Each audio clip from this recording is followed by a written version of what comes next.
तो पहला का कोड लिखते हैं हम लोग। कौन सा था? Lock variables.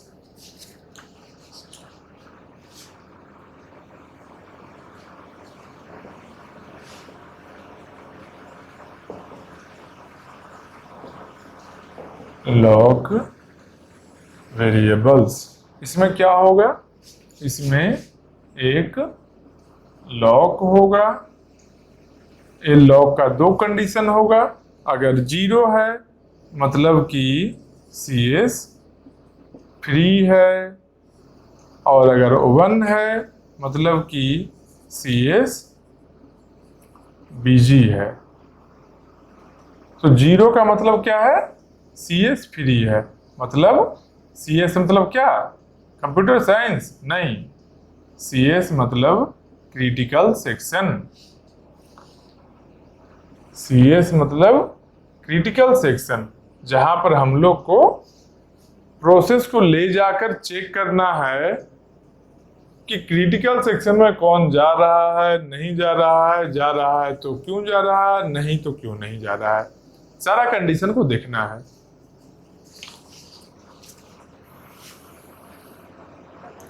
तो इसके कोड को लिखते हैं।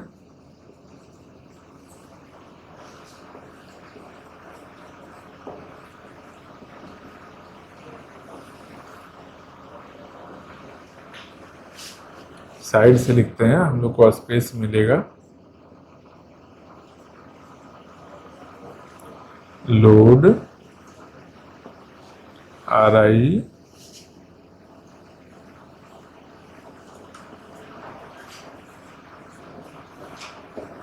M lock.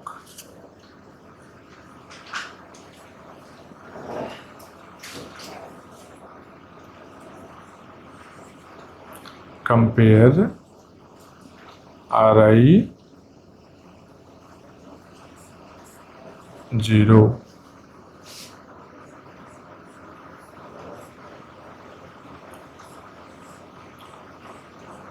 Jump non zero to step 1।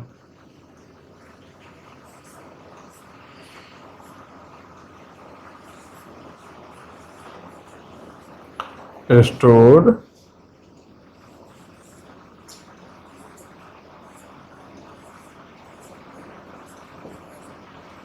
M lock 1। 5 में क्या है? 5 में CS ही है।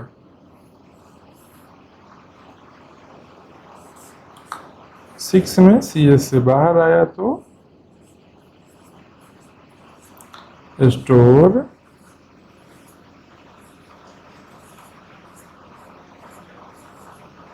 M lock 0।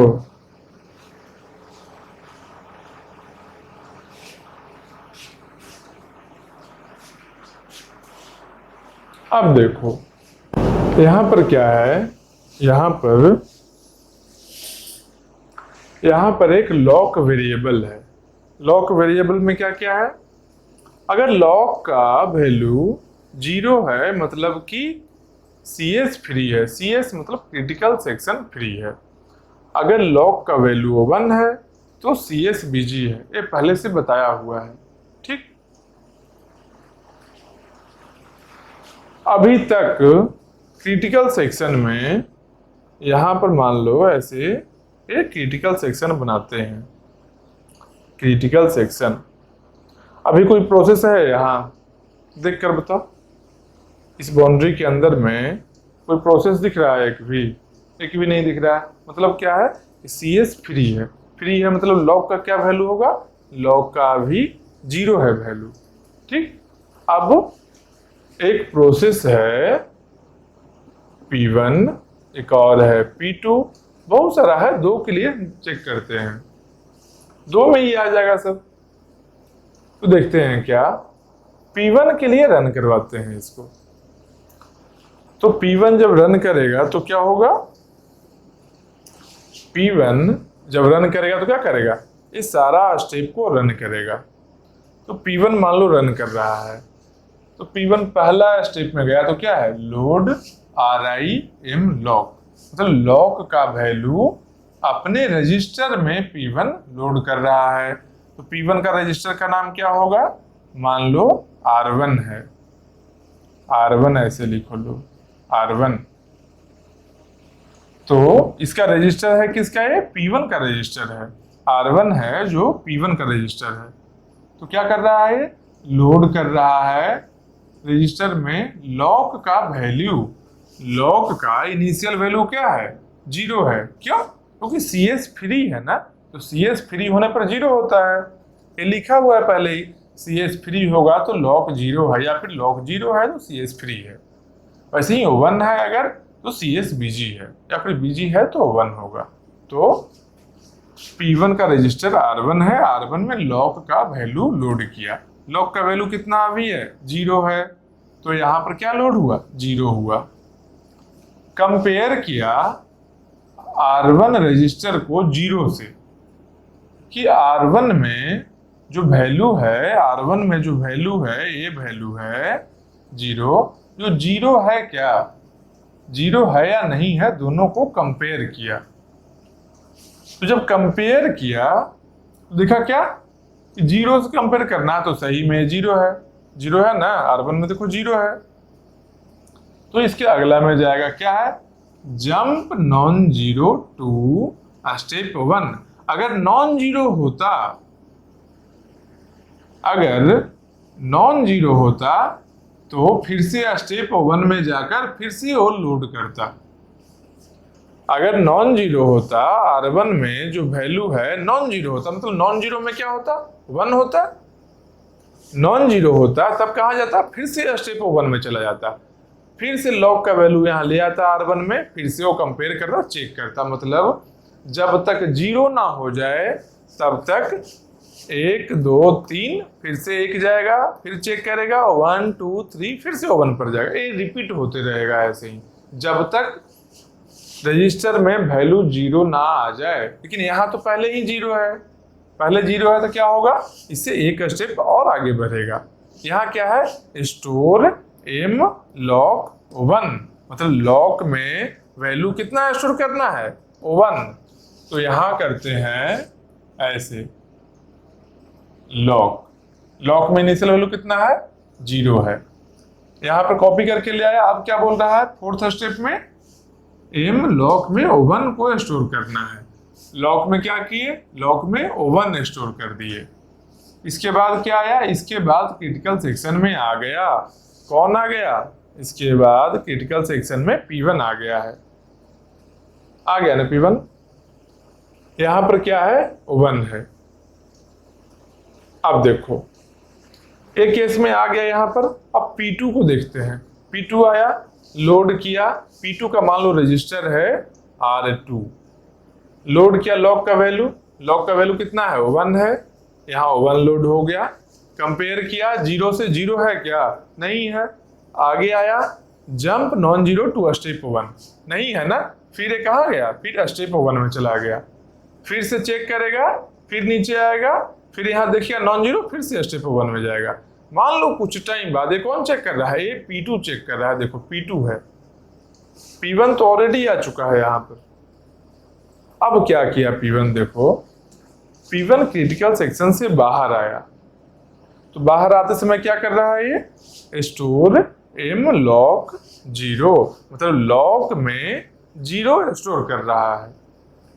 बाहर आने समय क्या कर रहा है, कौन, P1 जो है यहाँ पर आया, ये बाहर आना चाहता है। तो बाहर आते टाइम क्या किया, बाहर आते टाइम P1 क्या किया, लॉक में 0 वैल्यू स्टोर किया। लॉक कहाँ है, यहाँ पर क्या किया, 0 वैल्यू स्टोर किया और P1 बाहर चला गया, मतलब P1 यहाँ से हट गया है। ये हो गया पक्का। अब देखो क्या कर रहा था P2, क्या कर रहा था, P2 फिर से चेक किया, लोड किया। अब इस बार क्या करेगा, जब लोड करेगा तो यहाँ वैल्यू 0 हो गया ना, लॉक का वैल्यू अब 0 है ना, तो यहाँ R2 में क्या किया, R2 में वैल्यू अब 0 लोड कर लिया है। 0 लोड किया, कंपेयर किया, यहाँ पर 0 ही है, आगे बढ़ा, नॉन जीरो नहीं है तो फिर से आगे बढ़ा। स्टोर करना है ना, O1 वैल्यू अभी स्टोर नहीं करवाते हैं। हम क्या किए, जंप नॉन जीरो में 1 2 3, मतलब कि यहां पर लिखते हैं सीक्वेंस, अब लिख रहे हैं, देखना यहां पर हम स्टेप का सीक्वेंस लिख रहे हैं। किसका है ये, O1 स्टेप किसका, P2 का, फिर उसके बाद 2 स्टेप किसका, P2 का, फिर उसके बाद 3 स्टेप किसका, P3 का। 3 स्टेप एग्जीक्यूट करवा लिए, 3 नहीं P2 का ही, ये P2 का ही है, P2 ही है ये। 3 स्टेप करवाए, 3 स्टेप के बाद यहां पर क्या किए, यहां पर प्रीएम्पशन करवाए। किसको, P2 को। P2 को यहां पर ही प्रीएम्प्ट करवा लिए, रोक लिए। देखो पहली बार क्या किए, पूरा कोड को रन करवाए, P1 को यहां लाए, आराम से सिंपली रन किया ना, P2 को लेकर गए, नहीं जा रहा था। मतलब क्या था, जब नहीं जा रहा है तो क्या था, म्यूचुअल एक्सक्लूजन सेटिस्फाई हो गया था उस समय, उस केस में जब पहली बार कंप्लीट कोड को रन करवाए हैं तब। यही समझाने के लिए कोड लिखा हुआ है, ठीक, इसको अच्छे से समझो, यही मेन है और कुछ नहीं है। सिंक्रोनाइजेशन में और कुछ है ही नहीं, केवल और केवल प्रीएम्पशन कहाँ करना है ये सीखना है तुमको। ये सीख जाओगे सिंक्रोनाइजेशन का सारा क्वेश्चन बनेगा। इसलिए ध्यान से देखो क्या है। पहली बार जब रन करवाए थे, P1 को जब लाके ले आ रहे थे क्रिटिकल सेक्शन में, तो क्या करवाए, P1 के लिए जो 5 स्टेप है, 4 स्टेप को रन करवाए, 5वां स्टेप में ये क्रिटिकल सेक्शन में आ गया। मतलब कि क्रिटिकल सेक्शन फ्री है और किसी भी प्रोसेस को क्रिटिकल सेक्शन में जाना है तो वो चला आया। इसका मतलब क्या हुआ, इसका मतलब सिंपल मीनिंग है प्रोग्रेस सेटिस्फाई हो गया। यही बोले थे ना, जब बाइक फ्री रहेगा तो किसी को बाइक चाहिए तो मिलना चाहिए उसको। जब क्रिटिकल सेक्शन फ्री है, जब क्रिटिकल सेक्शन फ्री है, किसी प्रोसेस को चाहिए तो कोड को रन करवा कर एक क्रिटिकल सेक्शन में आना चाहिए। P1 आ गया ना, P1 को आते टाइम में कोई रोका था, कोई नहीं रोका था। P2 नहीं रोका था ना, नहीं रोका था, आ गया। फिर इसके आने के बाद में P2 को जब रन करवा रहे थे, तीसरे स्टेप में आकर ये रुक कर यहाँ ही रोटेट होने लगा, आगे नहीं बढ़ रहा था। क्यों, क्योंकि P1 पहले से था और P1 यहाँ था, इसलिए P2 यहाँ नहीं आ सका। मतलब क्या कि म्यूचुअल एक्सक्लूजन भी सेटिस्फाई हो गया। कब, जब एक साथ पूरे कोड को रन करवाए थे। याद रखना, इस साइड में है क्या, नॉर्मल एग्जीक्यूशन। नॉर्मल एग्जीक्यूशन मतलब कंप्लीट कोड को रन करवा रहे हैं सीक्वेंस ऑर्डर में, कहीं प्रीएम्पशन नहीं किए। तब नॉर्मल एग्जीक्यूशन किए तो एमई भी सेटिस्फाई हो गया, प्रोग्रेस भी हो गया। और एक और चीज देखो, P2 नहीं जा रहा था अंदर यहाँ, क्यों, क्योंकि P1 था CS में। अब क्या हुआ, जैसे ही P1 यहाँ से बाहर आया था, P2 क्या किया, P2 इसको लोड किया, नॉन जीरो नहीं था, क्यों, निकलते समय लॉक को जीरो करके गया था। अब यहां जैसे ही आया CS में इंटर कर सकता है। मतलब क्या है कि P2 को कंफर्म था यहां पर कि बाउंडेड, अगर 2 प्रोसेस है तो 2 ही प्रोसेस होता, तब P2 कंफर्म था कि O1 बाहर जाएगा तो हम श्योरली अंदर जाएंगे ही CS में। तो नॉर्मल एग्जीक्यूशन में बाउंडेड वेटिंग भी सेटिस्फाई कर रहा था। अब देखते हैं इसमें कुछ ट्विस्ट करके। ट्विस्ट क्या करेंगे, प्रीएम्पशन करेंगे, वही तो करना ही है, पूरा सिंक्रोनाइजेशन में वही करना ही है। देखो क्या किए इस बार क्या किए, P2 को ला रहे थे ना, P2 को रजिस्टर में 0 को लोड कर लिए हैं, यहाँ कंपेयर किए, नॉन जीरो नहीं है। अब इसके आगे बढ़ता, लेकिन यहाँ पर हम क्या किए, प्रीएम्पशन करवा दिए। यहाँ पर प्रीएम्पशन का मतलब क्या है, प्रीएम्पशन क्या है, टेम्परेरी स्टॉप है। फिर से इसके आगे का कोड एग्जीक्यूट होगा, कहां से, जहां प्रीएम्पशन हुआ है उसके जस्ट अगला कोड से यहां से एग्जीक्यूट होगा। क्यों, क्योंकि यहाँ का एड्रेस पीसी में स्टोर हो गया है ना, प्रीएम्पशन के टाइम में प्रोग्राम काउंटर में नेक्स्ट इंस्ट्रक्शन जो एग्जीक्यूट होने वाला होता है उसका एड्रेस स्टोर होता है ना। तो प्रीएम्पशन के टाइम में इसको पता है कि पीसी में क्या वैल्यू है, उस एड्रेस को ये फिर से एग्जीक्यूट करना शुरू करवाएगा इसी स्टेटमेंट से। तो अब देखो P2 को वहां पर प्रीएम्पशन करवा लिए। देखो P2 का 3 स्टेप किए हैं, उसके बाद ये प्रीएम्पशन हो गया। कौन? P2। इसके बाद क्या किए हम फिर से P1 को लाते हैं। फिर से मान लो P3 है, छोड़ो P1 नहीं P3 मान लो, नया प्रोसेस है, तुम भी सोचोगे क्योंकि ये मल्टीपल प्रोसेस के लिए है, इसलिए मान लो P3 को लाते हैं। P3 क्या करेगा? अपना एक रजिस्टर बनाएगा R3। हाँ, RI PI का है मतलब R3 बनाया। R3 में वो क्या किया, जो लॉग का वैल्यू R3 में कॉपी किया। लॉग का क्या वैल्यू है? लॉग का भी वैल्यू है 0। 0 को यहां वो कॉपी किया। कौन? P3। फिर क्या किया? कंपेयर किया RI के वैल्यू को। ये R3 है, RI इस केस में R3 के वैल्यू को कंपेयर किया 0 से।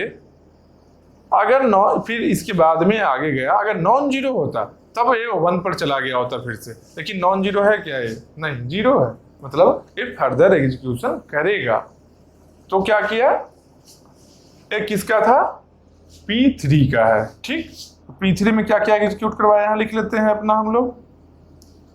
1 करवाए किसका? P3 का। 2 करवाए किसका? P3 का।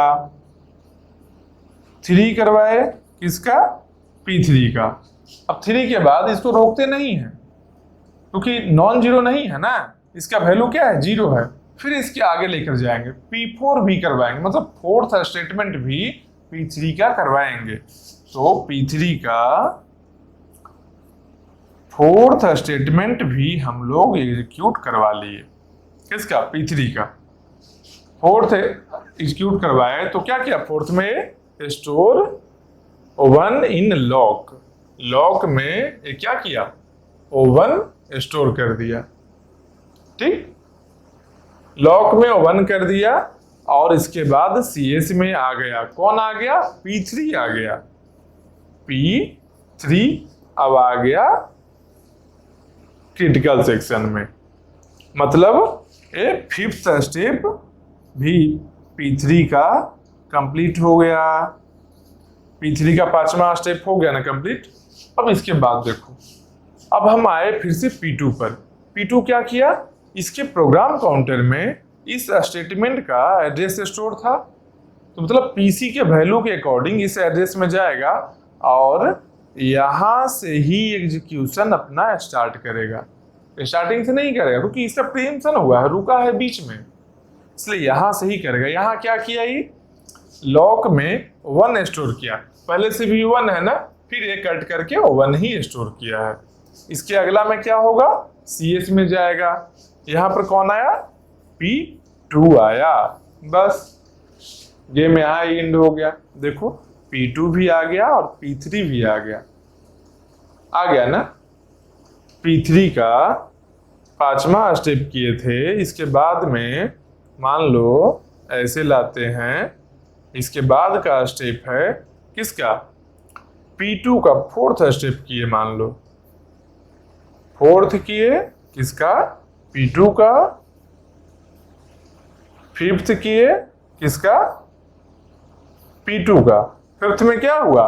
क्रिटिकल सेक्शन में आ गया P2 भी, पहले से P3 था ही और P2 भी आ गया। जब P2 यहां आ गया मतलब क्या हुआ? 2 प्रोसेस एक साथ क्रिटिकल सेक्शन में आ रहा है जो कि म्यूचुअल एक्सक्लूजन को वायलेट करता है। इसका मतलब म्यूचुअल एक्सक्लूजन सेटिस्फाइड नहीं है। एक पर्टिकुलर केस के लिए नॉर्मल एग्जीक्यूशन जब किए थे तो सेटिस्फाई हो रहा था, लेकिन एक और केस हम प्रीएम्पशन का लिए हैं तो सेटिस्फाई नहीं हो रहा है। और एक और बात जान लो, हो सकता है मल्टीपल प्रोसेस 1000 रास्ते से जाए, लेकिन 1000 में अगर एक केस में नहीं सेटिस्फाई किया तो समझो कि नहीं सेटिस्फाई किया। बस एक केस में ये नहीं बोल सकते हो चलो 100 है 100 में 99 टाइम्स तो किया ना, एक बार ही नहीं किया, नहीं। एक्यूरेसी मतलब कि सिस्टम का 100% एक्यूरेसी चाहिए। कभी देखिए हो कैलकुलेटर में तुम ऐड करते हो तो कभी ऐसा होता है कि एक बार वो गलत रिजल्ट दे दिया, कभी नहीं।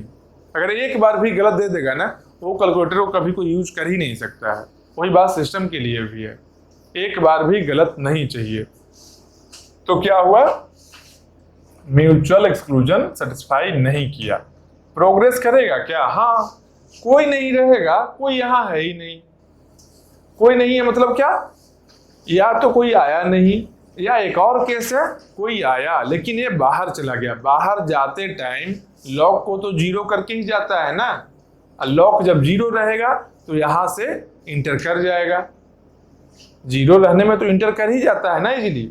प्रॉब्लम कब होता है, लॉक 1 कहीं होता है तब प्रॉब्लम होता है। जबकि यहाँ ऑलरेडी लिखा है कि ये स्टेप क्या है कि कोई भी प्रोसेस जब CS से बाहर आएगा तो जीरो करेगा लॉक को, तो फिर कोई और प्रोसेस जिसको आना होगा वो इजीली आ जाएगा। क्यों, लॉक जीरो है तो आराम से क्रिटिकल सेक्शन में आएगा। मतलब क्या, प्रोग्रेस तो सेटिस्फाइड है सब केस में, चाहे प्रीएम्पशन करो ना करो कोई फर्क नहीं पड़ता है।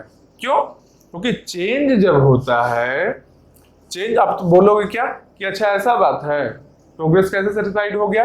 मान लेते हैं कि एक प्रोसेस है P5 को पहला, दूसरा, तीसरा, चौथा 4 स्टेप करवाए। 4 स्टेप के बाद प्रीएम्पशन ले लिए। 4 स्टेप देखो यहाँ पर प्रीएम्पशन लिए हैं, देखो निशान ऐसे बना दिए अलग, यहाँ पर लिए हैं प्रीएम्पशन करवाए हैं। ये क्या किया है, लॉक में वैल्यू 1 दे दिया है, लॉक का वैल्यू 1 कर दिया है, उसके बाद प्रीएम्प्ट हुआ है। अब कोई प्रोसेस जाना चाह रहा है CS में तो आएगा, यहाँ पर वो स्टक हो जाएगा। क्यों, नॉन जीरो है लॉक का वैल्यू, बार बार रोटेट करते रहेगा, नहीं जा सकता है कोई और। लेकिन तुम जिसको प्रीएम्प्ट करवाए हो वो तो आगे एग्जीक्यूट करेगा ना, उसको तुम कहाँ लेकर जाओगे। जो प्रोसेस को तुम 4th स्टेप रन करवा कर तुम प्रीएम्प्ट करवाए हो, तुम हाँ ये नहीं तुम कर सकते हो क्या, अच्छा यहां से प्रीएम्प्ट करवा कर ना प्रोसेस को खत्म कर दे, खत्म नहीं हो सकता है। स्टार्टिंग में ही बताए हैं preemption is a temporary stop, the process will further continue execution from the next statement of preemption. जहां पर प्रीएम्प्ट किया है उसके अगले स्टेप से, उसके अगले इंस्ट्रक्शन से वो फर्दर एग्जीक्यूशन करेगा ही करेगा। अभी करे, कुछ टाइम बाद करे, कुछ बहुत ज्यादा टाइम बाद करे, कभी भी करे, लेकिन एग्जीक्यूशन कंप्लीट करना ही है, ये बात पक्का है। इसका मतलब क्या हुआ कि ये कभी ना कभी तो करेगा। तो जब कभी भी आगे बढ़ेगा तो CS में जाएगा, और CS में गया है तो कभी ना कभी बाहर भी आएगा। क्यों, रनिंग स्टेट में कब तक रहेगा वो, रनिंग स्टेट में कभी प्रोसेस एंड होता है, रनिंग से कंप्लीटेड में जाता है। तो स्टेट चेंज किया मतलब क्या कि कंप्लीट हो गया। तो कंप्लीट हुआ मतलब यहां पर जब आएगा वो प्रोसेस सारा स्टेप अपना कर लेगा, तो क्या यहां पर होता है, यहां पर लॉक को फिर से जीरो कर देता है।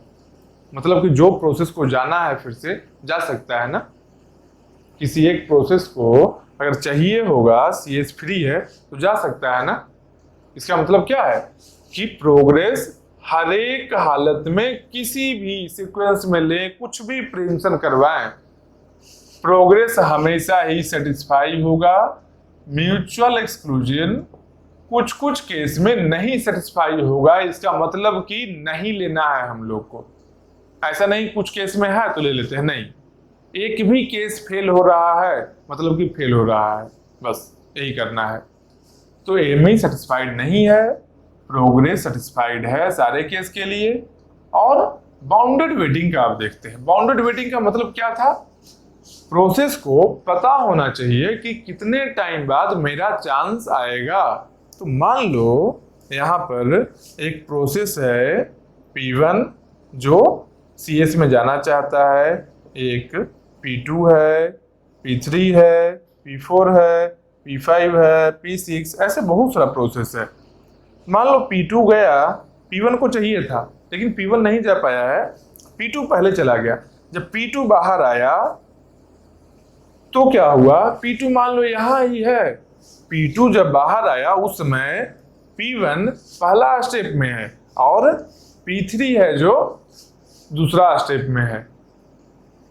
मान लो P1 से पहले P3 फिर से चला गया, तब 3 आया तो 4 चला गया, फिर 5 चला गया। मतलब क्या है, P1 को इनडेफिनिट वेटिंग हो गया।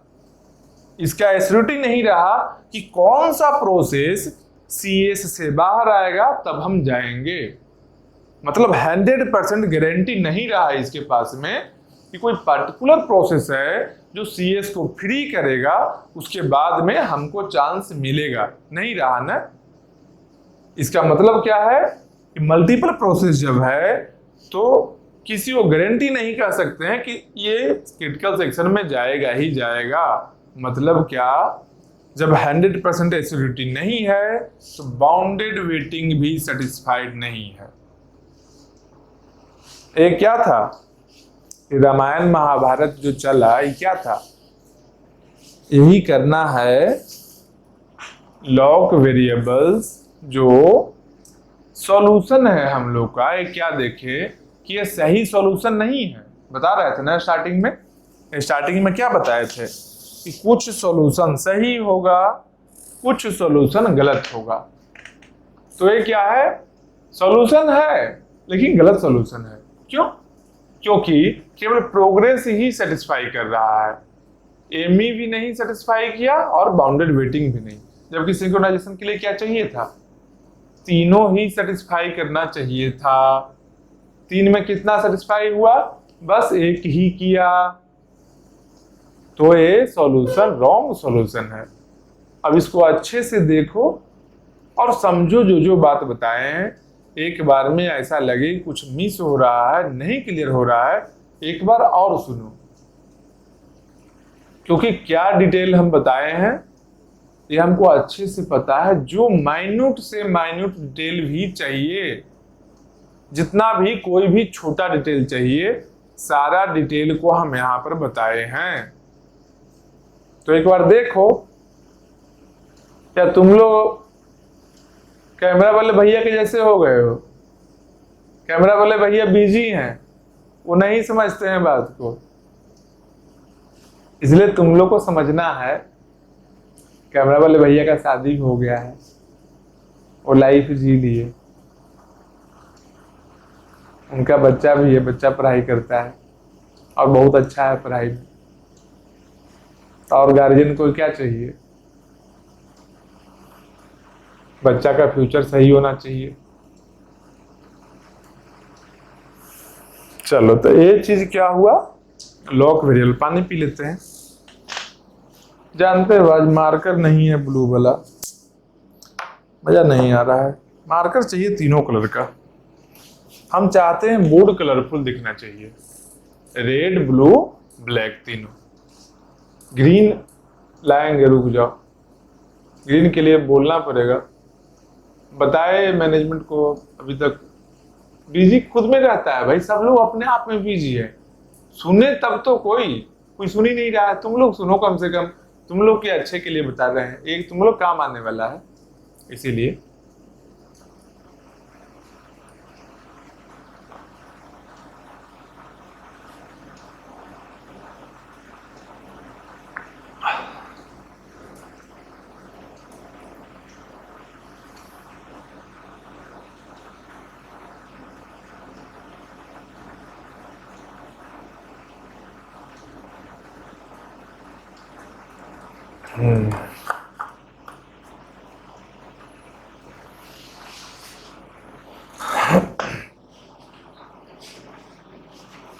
चलो, तब ये हो गया कौन सा, लॉक वेरिएबल्स।